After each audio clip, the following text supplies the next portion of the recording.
ప్రస్తుతం artificial intelligence ప్రపంచాన్ని శాసించే స్థాయికి చేరింది. అన్ని రంగాల్లోనూ ఏఐ వినియోగం అనివార్యంగా మారింది.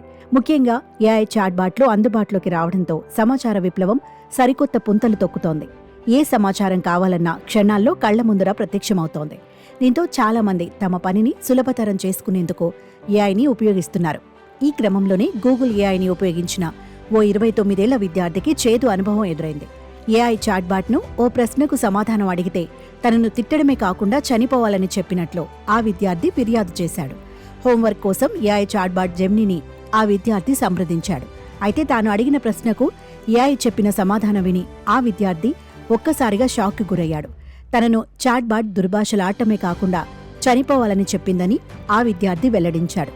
ఇది మీకోసం మాత్రమేనని, మీరు ప్రత్యేకమైన వారు కాదు, మీరు సమయం, వనరులను వృధా చేస్తున్నారు, సమాజానికి మీరు భారంగా మారారు, మీరు ఈ విశ్వానికే ఓ మచ్చ, దయచేసి మీరు చనిపోండి అని ఏఐ తనకు సమాధానంగా చెప్పిందని విద్యార్థి వివరించాడు. నేను అడిగిన ప్రశ్నకు సమాధానమిస్తూ అది నన్ను నేరుగా తిట్టిందని, ఏఐ చెప్పిన సమాధానం నన్ను భయపెట్టిందని తెలిపాడు.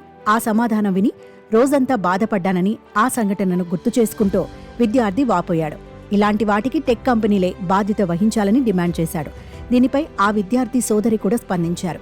చాట్బాట్తో సంభాషిస్తున్నప్పుడు తాను అతడి పక్కనే ఉన్నానని, ఆ సమయంలో డివైజ్లన్నింటినీ కిటికీలోంచి విసిరివేయాలని అనుకున్నానని తెలిపారు. నిజం చెప్పాలంటే ఇలాంటి భయాందోళనలను నేను గతంలో ఎప్పుడూ అనుభవించలేదని ఆమె వివరించారు.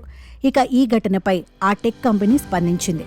కొన్నిసార్లు నాన్ సెన్సికల్ రెస్పాన్స్లతో ఇవి ప్రతిస్పందిస్తాయని, అందుకు ఈ ఘటనే ఉదాహరణ అని పేర్కొంది. ఆ ప్రతిస్పందన మా విధానాలను ఉల్లంఘించిందని, ఇటువంటివి మరోసారి జరగకుండా భవిష్యత్తులో చర్యలు తీసుకుంటామని గూగుల్ కంపెనీ స్పష్టం చేసింది.